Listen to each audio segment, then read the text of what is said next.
नमस्कार दोस्तों, कैसे हो आप सब? आशा करती हूँ आप स्वस्थ एवं खुशहाल होंगे। आज हम सुनेंगे कहानी फैसला, जिसे लिखा है डॉक्टर पुष्पा सक्सेना जी ने। इससे पहले कि आप कहानी में खो जाएं, आपसे अनुरोध है कि आप चैनल को सब्सक्राइब कर लीजिए ऐसी ही और बेहतरीन कहानियां सुनने के लिए। तो चलिए कहानी शुरू करते हैं।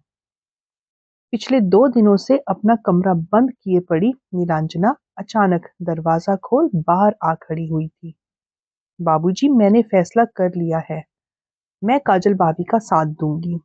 अदालत में उनके पक्ष में गवाही दूंगी। नीलांजना की घोषणा से पूरे घर में सन्नाटा खिंच गया। बड़े भैया की मृत्यु पर मातम पुरसी करने आए रिश्तेदारों पर बिजली सी गिरी थी। अम्मा कपाल पर हाथ रखकर विलाप कर उठी। बाबूजी की आंखों से अंगारे बरस रहे थे। ये बात मुंह से निकालने से पहले तुम मर क्यों ना गई? सगे भाई की हत्यारिन का साथ देगी? इसी दिन के लिए बड़ा किया था क्या तुझे? न्याय और अन्याय की समझ देने के लिए मैं आपकी आभारी हूँ बाबूजी, लेकिन कुछ देर ठंडे दिमाग से सोच कर देखिए। उनकी जगह अगर आपकी खुद की बेटी होती, तब भी क्या आप ऐसा ही सोचते? बेशर्म कहीं की, बाप के सामने ऐसी बातें करते तेरी जीभ नहीं जलती? दूर हो जा मेरी आंखों के सामने से। आवेश में बाबूजी हाँफने लगे थे।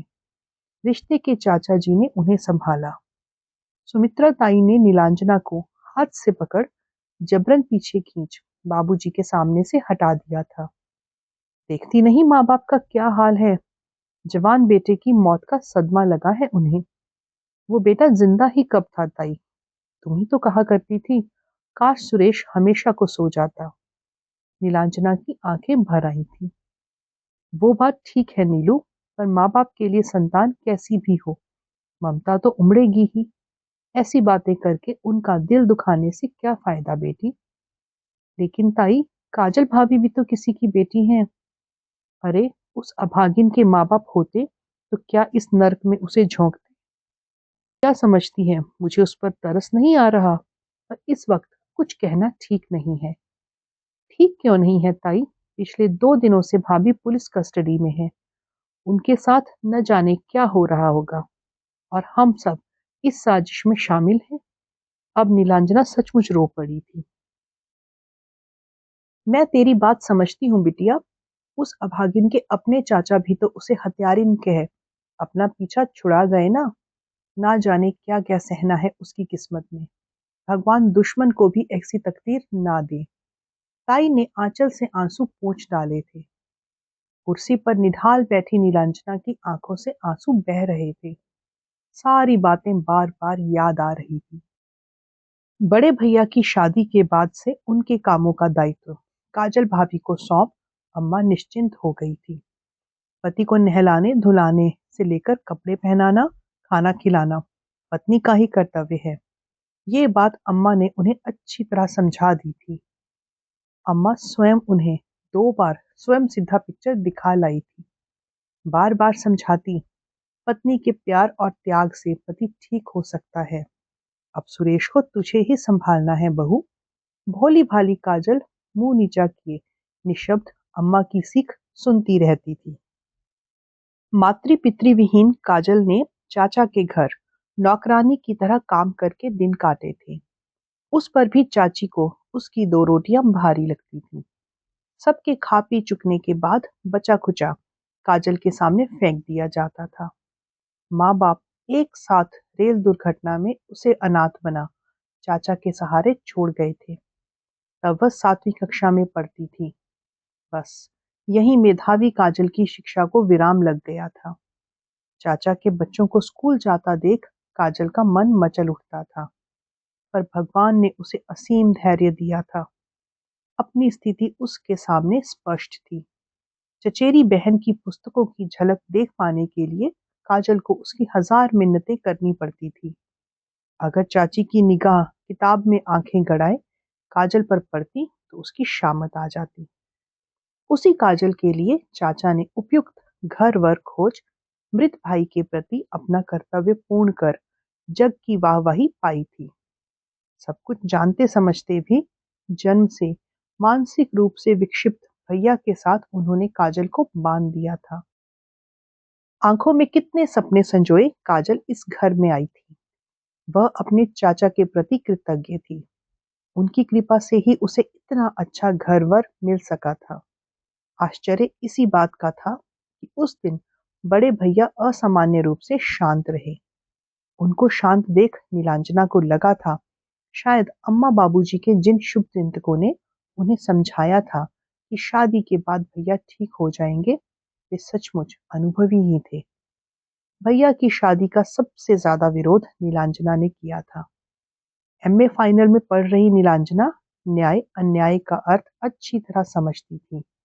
भैया का अभिशाप पूरे घर पर मंडराता था। बड़े भैया की जन्मजात विक्षिप्तता का कलंक झेलती अम्मा अपने आप में सिमटकर रह गई थी। दादी हर समय बाबूजी को पट्टी पढ़ाती और अम्मा को सुनाती रहती थी। पगले को जन्म दिया है, जरूर इसके खानदान में कोई पगला ही रहा होगा। तू ही समझ मनोहर बेटा, हमारे खानदान से न जाने किस जन्म का बदला लिया इसके बाप ने। हमें धोखे में रख शादी कर दी अपनी लाडली की। अब इस पाप का बोझा ढोने को हम रह गए हैं। अम्मा बताती हैं पोता जन्मा है। सुनकर वही दादी खुशी के मारे अम्मा की बलैया लेने से नहीं थकती थी। भैया को सीने से चिपटाए दादी अपनी किस्मत सराहती। बचपन में बड़े भैया की अजीबोगरीब हरकतें, उनका असामान्य क्रोध सबके मनोरंजन का कारण था। अम्मा के शब्दकोश में मानसिक विक्षिप्तता जैसा कोई शब्द था ही नहीं। जैसे जैसे भैया बड़े होते गए, उनकी असामान्यता स्पष्ट होती गई। अगर भैया बुद्धिहीन होते तो भी बात सही जा सकती थी, पर उन्हें गुस्से के ऐसे दौरे पड़ते कि घर भर कांप जाता। हाथ में आई कोई भी चीज किसी के सिर पर दे मारना उनके लिए सामान्य बात थी। एक बात और, जब उन्हें ऐसे दौरे पड़ते तो चुन चुन कर ऐसी अभद्र और अश्लील गालियां देते जिन्हें अच्छे घरों में सुनना भी पाप माना जाता है। जैसे जैसे वह जवान होते गए, गालियों के साथ उनकी लड़कियों के प्रति चाहत भी बढ़ती गई। डॉक्टर का कहना था इस रोग में शारीरिक संबंध के प्रति आकर्षण जबरदस्त होता है। शायद उनकी शादी कर देने में बाबूजी के मन में यह बात भी रही हो। बड़े बेटे की असमर्थता और विक्षिप्तता का जहर अम्मा जीवन भर पीती रही थी। ऐसे बेटे के साथ कोख से और बच्चों को जन्म देने वाली अम्मा की हिम्मत पर नीलांजना को आश्चर्य होता था। अगर वह भी भैया जैसी होती तो उस समय भी इस कल्पना से नीलांजना को कंपकपी सी आ जाएगी। 8 बच्चों में से बस भैया और नीलांजना ही जीवित बचे थे। विधाता के इस क्रूर मजाक को अम्मा कभी नहीं भूल पाई। काश उनका एक भी बेटा जीवित बच पाता जो दादी का सपना पूरा करता। दादी की बड़ी इच्छा थी उनकी अर्थी को उनका पोता कंधा दे। उन्हें विश्वास था अपने पोते के कंधे पर चढ़ वह सीधे स्वर्ग जाएंगी। पर उनकी मृत्यु के समय इस स्वर्ग जाती दादी को बड़े भैया ने चुन चुन कर कोसा था। पता नहीं दादी उन शब्दों पर सवार होकर कहाँ पहुंची होंगी।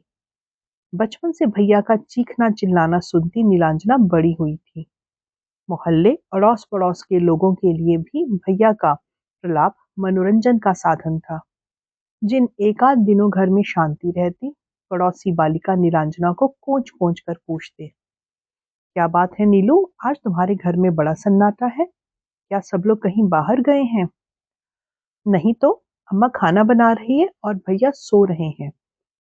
प्राय दौरों के बाद 2-1 दिन की गहरी नींद में भैया सोया करते थे। अच्छा अच्छा, शायद उन्हें डॉक्टर ने सोने की दवाई दी होगी। दवाई क्यों देंगे, भैया तो अपने आप सोए हैं। भोली नीलांजना उनके अधरों की व्यंग भरी मुस्कान का अर्थ नहीं समझ पाती। काश वह हमेशा के लिए सो जाएं, इस नन्ही जान को तो मुक्ति मिलती। उसका कलंक इसे भी खा जाएगा। मोहल्ले की सुमित्रा ताई बचपन से नीलांजना को बहुत प्यार करती थी, पर भैया के लिए कहीं ऐसी वैसी बातें नीलांजना मचल जाया करती थी। ओहो, तुम बहुत खराब हो ताई। भैया सोते रहेंगे तो हम किससे बात करेंगे। कभी कभी भैया पर जब दौरे नहीं पड़ते, वे नीलांजना के साथ सचमुच बहुत अच्छे से बात करते थे। अरे मैं कोई उसकी दुश्मन थोड़ी हूँ बेटी, मैं तो तेरे भले की सोच रही थी। ताई की उस बात का अर्थ नीलांजना अब अच्छी तरह समझती है। भैया के कारण पूरे परिवार ने अपने को घर की चार दीवारी के अंदर कैद कर लिया था। ऐसे बेटे को लेकर किसी रिश्तेदारी में जाना भी संभव नहीं था। भैया के कारण नीलांजना ने भी कम अपमान नहीं झेला था। साथ की सहेलियां जब भी उससे पराजित होती तो पगले की बहन पगली कहकर उससे अपनी पराजय का पूरा मूल्य चुका लेती। आंखों से आंसू ढलकाती नीलांजना भी अम्मा की गोदी में सिर रखकर उन्हें उल्हाना दे डालती थी। तुम बहुत गंदी हो अम्मा, इतना गंदा भैया क्यों लाई? सबके भाई कितने अच्छे हैं। मेरा भाई गंदा है, वो पागल है। चीची, भाई को ऐसा नहीं कहा जाता। भगवान से प्रार्थना कर तेरा भाई ठीक हो जाए, फिर वह तुझे खूब प्यार करेगा। अम्मा की उन बातों पर नीलांजना को कितना विश्वास था। भगवान से उसने कितनी बार विनती की कि वो उसके भैया को ठीक कर दें, उसके भैया को कोई पागल ना कहे। पर भगवान ने उसकी कहाँ सुनी थी। जैसे जैसे नीलांजना बड़ी होती गई, भाई की विक्षिप्तता उसे विचलित करती गई। बचपन में भाई जब चीखता चिल्लाता, वह कौतुक से उस दृश्य को देखती। कभी कभी बाबूजी मोटा डंडा उठाकर उनकी पिटाई भी कर देते। उस समय नीलांजना का बाल हृदय भाई के लिए करुणा से रो उठता। एक बार उसने बाबूजी के हाथ में अपने दांत भी गड़ा दिए थे। बदले में बाबूजी का करारा थप्पड़ उसके गाल पर पड़ा था। समझदार होती नीलांजना के सामने स्थिति स्पष्ट होती गई थी। उसका परिवार औरों से अलग क्यों था? असामान्य भाई के लिए उसके मन में करुणा के साथ आक्रोश भी उभरता था। भैया के सामान्य रहने का अर्थ गाली गलौज बंद रहना होता था। किसी के प्रति उनके मन में प्यार या ममता जैसे भाव थे ही नहीं। युवा होती नीलांजना को भाई एक खतरनाक जीव सा लगने लगा था। वह प्राय उसके सामने पड़ने से घबराती थी। एक दिन सुमित्रा ताई ने अम्मा से कहा था, बहू, नीलू को सुरेश के पास अकेले मत छोड़ना। तू तो सब समझती है ना, सुरेश में कोई समझदारी तो है नहीं। उस दिन से अम्मा भी नीलांजना के प्रति विशेष रूप से सतर्क रहने लगी थी। स्वयं नीलांजना कितना डर गई थी। एक बात के लिए नीलांजना अम्मा, बाबूजी और दादी को कभी क्षमा नहीं कर सकी। उन्होंने भैया को मेंटल हॉस्पिटल में सबके लाख समझाने के बावजूद भर्ती क्यों नहीं कराया। शहर के डॉक्टर की दवा से उन्हें नींद भले ही आ जाती, पर उनकी विक्षिप्तता में कोई अंतर नहीं आता। डॉक्टर का कहना था, भैया के मस्तिष्क की बनावट में जन्मजात जो कमी है, उसकी क्षतिपूर्ति संभव नहीं है। नीलांजना बाबूजी से बार बार भैया को किसी मेंटल हॉस्पिटल में भर्ती कराने की विनय करती, पर अस्पताल भेजने के नाम पर ही अम्मा अन्न जल त्याग रोना शुरू कर देती। स्वयं बाबूजी की भी यही दलील थी कि लड़के को पागल खाने में भर्ती कराने से परिवार का सम्मान मिट्टी में मिल जाएगा। लोग क्या कहेंगे, मुख्तार साहब का बेटा पागल खाने में है, लड़की की शादी मुश्किल हो जाएगी। पता नहीं बाबूजी जी ये कैसे सोच पाते थे कि भैया के घर में रहने से नीलांजना की शादी आसान हो जाती। व्यंग की एक मुस्कान नीलांजना के होठों पर तैर आई थी। घर के असामान्य वातावरण, भैया के चीखने चिल्लाने का आक्रोश नीलांजना के कॉलेज की डिबेट में उतर आता। विरोधी पक्ष की बात इस तरह काटती कि उनसे कोई जवाब ही ना बन पाता। ऊपर से बेहद सामान्य और शांत दिखने वाली नीलांजना के अंतर में अंधड़ सा चलता रहता। बाबूजी जहां भी उसकी शादी के लिए जाते, भैया का नाम वहां पहले पहुंच जाता। नीलांजना हमेशा सोचती, अम्मा के उन बाकी 6 बच्चों की जगह भैया क्यों ना चले गए, काश वह चले जाएं। कभी कभी नीलांजना बेवजह लोगों से उलझ पड़ती, सामान्य कही गई बातों में छिपे अर्थ पढ़ने की कोशिश करती। सबसे ज्यादा गुस्सा उसे भैया पर आता। स्वयं असामान्य होते हुए भी वह तो सामान्य जीवन जी रहे थे, और सामान्य नीलांजना असामान्य जीवन जीने को विवश थी। अनजाने ही नीलांजना अपने आप में कई कॉम्प्लेक्स डेवलप कर बैठी थी। अगर किसी लड़के ने नीलांजना की ओर मित्रता का हाथ बढ़ाया, नीलांजना ने उसे झिड़क दिया। दोस्तों में केवल और केवल उषा ही उसके निकट आ सकी थी। अपने मन की बात उषा से कह नीलांजना हल्की हो जाती थी। बीए के बाद नीलांजना ने एमए में दाखिला ले लिया और उषा उषा भी उसी शहर में नौकरी कर रही थी। उषा के पिता के स्वर्गवास के बाद उसके बड़े भाई ने घर को संभाला था। अब उषा भाई के हाथ मजबूत करने को दृढ़ प्रतिज्ञ थी। अपनी शादी की बात मानो उसने भुला ही दी थी। जब तक बिना दहेज कोई शादी का प्रस्ताव नहीं आता, मैं विवाह नहीं करूंगी। भैया ने इस लायक बनाया, क्या यही कम है नीलू? अब उन पर और बोझ डालना ठीक नहीं है। कितनी बार नीलांजना सोचती, काश उसके भैया भी उषा के भाई जैसे होते। दृढ़ निश्चय के साथ आंसू पोंछ नीलांजना उठ खड़ी हुई थी। इस समय उसे उषा की सख्त जरूरत महसूस हो रही थी। दरवाजा खोलते ही उड़े उड़े चेहरे, अस्त व्यस्त वेशभूषा के साथ खड़ी नीलांजना को देख उषा चौंक उठी थी। अरे नीलू, क्या हुआ? तबीयत तो ठीक है? सब बताती हूँ, पहले अंदर तो आने दो। नीलांजना को अंदर आने की राह देख उषा ने दरवाजा बंद कर दिया था। उषा, एक कप चाय मिलेगी? अभी लाई। नीलांजना को चाय थमाती उषा की सवाल पूछती निगाहें उसके मुख पर जमी हुई थी। एक घूंट चाय गले से नीचे उतार नीलांजना ने उषा को जवाब दिया था। उषा, भैया नहीं रहे। क्या? कब? कैसे? बता पाना उतना आसान नहीं है। तुझे मेरी मदद करनी होगी उषा। तू बता तो सही, क्या बात क्या हुई है नीलू? पुलिस काजल भाभी को पकड़ कर ले गई है। क्या क्या बोल रही है तू नीलू? उषा, भैया की जबरदस्ती से बचने के लिए काजल भाभी ने बाबूजी के डंडे से उनके सिर पर वार किया और भैया पूरे हो गए। हे भगवान, ये भाभी ने क्या कर दिया? वही जो उन्हें बहुत पहले करना चाहिए था। नीलू, तू क्या कह रही है? होश में तो है ना तू? पूरे होश में तो मैं अब आई हूँ। पिछले 2 दिन से जो भी संशय थे सब छट गए।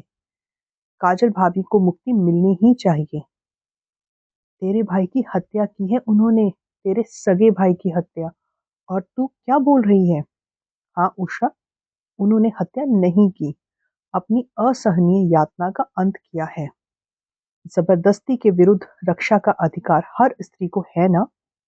छी छी नीलू, ये तू कैसी भाषा बोल रही है? पति अपनी पत्नी के साथ जबरदस्ती?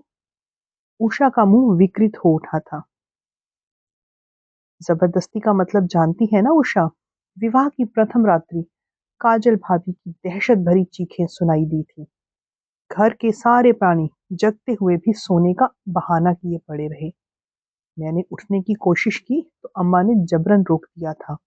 ऊपर से डांट लगाई थी, नए ब्याहलों के कमरे में तेरा क्या काम? खबरदार जो वहां गई। चाची ने हंसते हुए कहा था, अरे भोली लड़की है, पहले पहल ऐसा ही होता है। बेटी तू सो जा। तभी काजल भाभी हांफती दौड़ी आई। सांस धौंकनी सी चल रही थी। साड़ी का आंचल पीछे घिसटता आ रहा था। मुझे बचा लीजिए, मैं वहां नहीं जाऊंगी। अम्मा जी मुझे बचा लीजिए। भाभी के पीछे दहाड़ते आए भैया ने उन्हें दबोच लिया था। उनकी पकड़ में पंख कटी गौरैया सी भाभी छटपटा रही थी। मैंने भाभी को बचाना चाहा तो अम्मा ने हाथ पकड़कर खींच लिया था। सुबह भाभी के पूरे शरीर में पड़ी खरोंचें, टूटी चूड़ियों से बने जख्म। तब मैंने वैसा ही समझा था उषा, पर वे जख्म उसके बाद कभी भरे ही नहीं। हाँ, भाभी ने उन्हें अपनी नियतिमान स्वीकार कर लिया था। वैसे भी वह जा ही कहाँ सकती थी। उनके लिए तो सारे दरवाजे बंद थे। भैया की शादी की क्यों गई नीलू? उषा ने सिहरते हुए पूछा। अम्मा, बाबूजी को उनके कुछ शुभ चिंतकों ने सलाह जो दी थी कि भैया शादी के बाद ठीक हो सकते हैं। उन्होंने तो अनगिनत उदाहरण भी दे डाले थे। तू तो जानती है उषा, जिस देश में लड़कियां कौड़ियों के भाव बेची जा सकती हैं, वहां एक एक्सपेरिमेंट के लिए एक जीवन बलि चढ़ गया। अफसोस यही है कि इस त्रासदी की साजिश में मैं भी सहभागी हूँ। अपना विरोधी स्वर ऊंचा क्यों ना उठा सकी। काश भाभी की शादी एक मजदूर से हो जाती तो वह कितनी सुखी होती। उनके चाचा जी तेरे भैया की दिमागी हालत जानते थे ना नीलू? बहुत अच्छी तरह। उन्होंने अनाथ भाई की बेटी के लिए घर और वर दोनों दे दिए। धन्य है ऐसे चाचा, ऐसे ही धर्मात्मा। लड़की को कोठे पर न भेज, शादी का लाइसेंस बना, उस पर जबरदस्ती की खुली छूट दे देते हैं। धिक्कार है ऐसे चाचा पर। मुझे मिल जाए तो मैं जान से मार डालूं उन्हें। अब उषा भी उत्तेजित हो उठी थी। कभी तो ऐसा लगता है उषा, जैसे ये सारी दुनिया जबरदस्ती करने वालों से भरी पड़ी है। शराफत का मुखौटा लगाए ये समाज में खुले घूमते हैं। जहां मौका मिला नहीं कि मुखौटा उतार फेंकते हैं। तू ही सोच, अम्मा को 8 बच्चों की माँ बनाने में क्या बाबूजी ने अम्मा की खुशी नाखुशी देखी होगी। ना जाने उन्हें कितनी बार जबरन वो सब कुछ झेलना पड़ा होगा। एक अम्मा ही क्यों, घर घर की यही कहानी है। औरत दिन भर घर की चक्की में पिस चूर चूर हो जाए, पर पति की इच्छा के आगे उसे समर्पण करना ही पड़ता है। इच्छा के विरुद्ध बनाए गए संबंध क्या जबरदस्ती नहीं है उषा? नीलांजना की आंखें जल उठी थी। सच नीलू, तेरी बातों से तो यही लगता है। कभी अपने घर वाले भी इस जबरदस्ती की साजिश में शामिल होते हैं? जब यही जबरदस्ती बाहर हो तो असहनीय शारीरिक और मानसिक कष्ट होता है, पर जब पूरा परिवार ही अपनी एक साजिश के तहत किसी लड़की पर जबरदस्ती की परमिशन दे दें, तब उस पीड़ा को क्या नाम देंगे हम उषा? काजल भाभी के साथ भी वही हुआ है। उस दिन की बात बताएगी नीलू, जब काजल भाभी ने वो साहसी निर्णय लिया था। पता नहीं भाभी का यह सोचा समझा निर्णय था या सब कुछ अचानक घट गया। सच तो ये है, कई बार मेरे दिल में भी भैया को खत्म करने की बात आई थी, पर उस ख्याल को हमेशा जबरन परे कर दिया। शायद भाभी के मन में भी दुविधा रहती होगी। उस दिन भैया को खाना खिलाने गई भाभी को भैया ने अपनी फौलादी बाहों में जकड़ उनके शरीर को बुरी तरह दांतों से काटना शुरू कर दिया था। भाभी का प्रतिरोध उनकी शक्ति के सामने ठहर नहीं सकता था। शायद पिछले 2-3 दिनों से भैया के आक्रमणों से घबराकर भाभी रात में बाहर से उनका कमरा बंद कर स्वयं बरामदे में सो जाती थी। उस दिन शायद भैया उनसे पूरा बदला ले रहे थे। रात में भैया की गालियों की बौछार सब सुनते थे। कहाँ भाग गई, इधर आ, खोल मेरा कमरा। काजल भाभी के शरीर की चाहत में वह जो कुछ कहते, बता पाना कठिन है। अम्मा ने भाभी को उनके कमरे में सोने को जब विवश करना चाहा, तो मैं झल्ला पड़ी थी। अम्मा, तुम लाख चाहो, भैया को भाभी ठीक नहीं कर सकती। पिक्चरों में दिखाई कहानियां हमेशा सच नहीं होती। अच्छा हो हम उन्हें अकेला छोड़ दें। वॉर भैया की भलाई के लिए उन्हें अपने से अलग रख सकते हैं ना? हाँ, उस दिन काजल भाभी की दहशत भरी चीखों पर जब सारा घर पहुंचा, तब खून से लथपथ भैया अंतिम सांसें ले रहे थे और बदहवास काजल भाभी ने दौड़कर अपने को कमरे में बंद कर लिया था। कुछ दिन पहले सुमित्रा ताई ने ठीक ही कहा था, सुरेश के पास बहू को अकेले भेजना ठीक नहीं है। किसी के साथ भेजो या सुरेश के हाथ बांध कर रखो, वरना कुछ अनर्थ हो सकता है। मुझे तो उसकी दिमागी हालत ठीक नहीं लगती नीलू की माँ। अम्मा को ताई की वो बात कितनी बुरी लगी थी, पर सच तो ये था कि भैया की दिन ब दिन खराब होती दिमागी हालत उन्होंने भांप ली थी। हम लोग उन्हें झेलने के अभ्यस्त हो चुके थे, शायद इसीलिए फर्क पता नहीं लग सकता था। पर सच कहूं उषा, पिंजरे में बंद खूंखार जानवर के सामने भाभी को हम सब परोसते रहे, इस उम्मीद में कि शायद भैया ठीक हो जाएंगे। नीलांजना का स्वर कड़वा हो गया था। काजल भाभी को पुलिस में किसने दिया नीलू? सब कुछ इतना अचानक घटा कि किसी को होश ही नहीं था। पड़ोस के रामलाल जी ने पुलिस को फोन करके बुला लिया था। उत्तेजित बाबूजी ने काजल भाभी के खिलाफ रिपोर्ट लिखा दी। कोक चाय के लिए अम्मा बाबूजी विकल थे। जिसकी जिंदगी मौत से बदतर थी, जिसके मरने की मन ही मन सब कामना करते थे, मौत के बाद सबका कितना प्रिय हो उठा था वह, मैं बता नहीं सकती। बेचारी काजल भाभी, उनका क्या होगा? उषा, मुझे उन्हीं की मदद करनी है। मैं भरी अदालत में भाभी के ऊपर हुए अत्याचारों को बताऊंगी। वे निर्दोष हैं। दोषी हम लोग हैं, जिन्होंने उन्हें इस स्थिति तक पहुंचाया है। एक बार फिर सोच ले, तेरे इस फैसले का अम्मा बाबूजी पर बहुत बुरा असर पड़ेगा। अच्छा हो उन्हें ही समझा। शायद गुस्सा ठंडा होने पर वे भाभी को माफ कर दें। उन्हें समझा पाना असंभव है उषा। बेटे की मौत से वे बदले की आग में जल रहे हैं, पर मैं काजल भाभी को इस आग में जलने नहीं दूंगी। ये मेरा पक्का फैसला है, भावुकता भरा नहीं। अगर अदालत ने उन्हें छोड़ भी दिया तो वे कहाँ जाएंगी नीलू, ये सोचा है तूने? दुनिया बहुत बड़ी है उषा, किसी महिला संस्था में उन्हें कहीं ना कहीं शरण जरूर मिल जाएगी। पर उनके माथे पर हत्या का कलंक लगा है, समाज उन्हें जीने नहीं देगा। लंदन में यही भारतीय नारी अत्याचारी पति को जलाकर मुक्ति पा सकती है, अपना नया स्वतंत्र जीने को स्वतंत्र है। फिर यहाँ ऐसा क्यों संभव नहीं है उषा? इसलिए ना कि हम लड़कियों को बचपन से पति की दासी का रोल निभाने की ट्रेनिंग दी जाती है। लड़कियों की इस भूमिका में बदलाव लाना जरूरी है उषा। मैं उन्हें अपने पास रखूंगी, उनके लिए किसी का भी विरोध सह सकती हूँ मैं। पर भाभी के प्रति प्रायश्चित तो करना ही है। वह अपने पांव पर खड़ी हो जाए, यही मेरा उद्देश्य है। उषा, इस काम में तू मेरा साथ देगी ना? मैं तुझसे कब अलग रही हूँ नीलू, बता क्या करना होगा। सबसे पहले हमें एक वकील करना है। भाभी को तुरंत जमानत पर छुड़ाना जरूरी है। एक बात और, अभी मेरे पास भाभी को रखने की कोई जगह नहीं है। उन्हें अपने घर रख सकेगी उषा? मुझे कॉलेज में जॉब मिल रहा है, वहीं क्वार्टर भी मिल जाएगा, तब तुझे परेशान नहीं करूंगी।